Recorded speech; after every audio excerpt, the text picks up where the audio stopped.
Break બાદ હવે આગળ વાત કરીએ તો અમરેલી પ્રગતિશીલ ખેડૂતે ટામેટાની ખેતી કરી અન્ય માટે બન્યા પ્રેરણારૂપ। આધુનિક અને ગાય આધારિત ખેતીથી મેળવી સફળતા।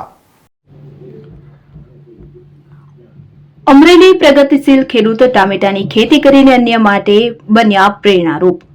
આધુનિક અને ગાય આધારિત ખેતીથી મેળવી સફળતા।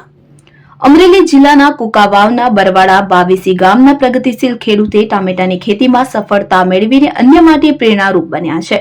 અમરેલી જિલ્લાના કુકાવાવના બરવાડા બાવીસી ગામના પ્રગતિશીલ ખેડૂતે ટામેટાની ખેતીમાં સફળતા મેળવીને અન્ય માટે પ્રેરણારૂપ બન્યા છે।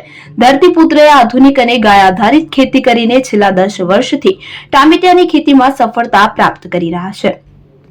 મારું નામ અરવિંદભાઈ વીરજીભાઈ ડોબરિયા, ગામ બરવાડા બાવીસી, તાલુકો કુકાઓ, જિલ્લો અમરેલી।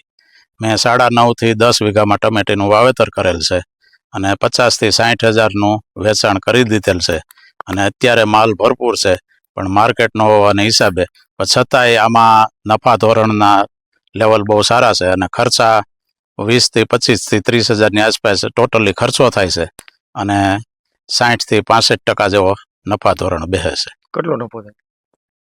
નફો વીઘે અત્યારે જે આ વેચાણ કરેલું એમાં 40 હજારની ઉપરનો નફો અમારે છે।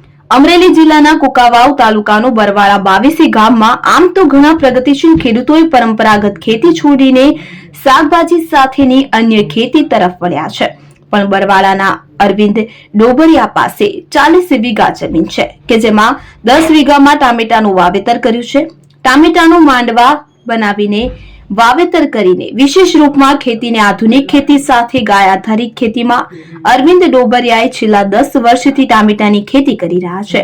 પ્રગતિશીલ ખેડૂતમાં ટામેટાએ અરવિંદ ડોબરિયાને લખપતિ ખેડૂતની હરોળમાં મૂકી દીધા છે। જો કે હાલ ટામેટામાં સારા ભાવ નથી, એટલે કે માલનું વેચાણ ઓછું કરવામાં આવે છે, પરંતુ જો સારા ભાવ હોય તો ટામેટામાં ખૂબ જ સારું ઉત્પાદન મળે છે।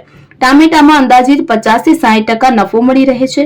ખેડૂત અરવિંદ ડોબરિયા ટામેટાની ખેતીમાં સફળતા પ્રાપ્ત કરીને અન્ય ખેડૂતો માટે પણ પ્રેરણારૂપ બન્યા છે।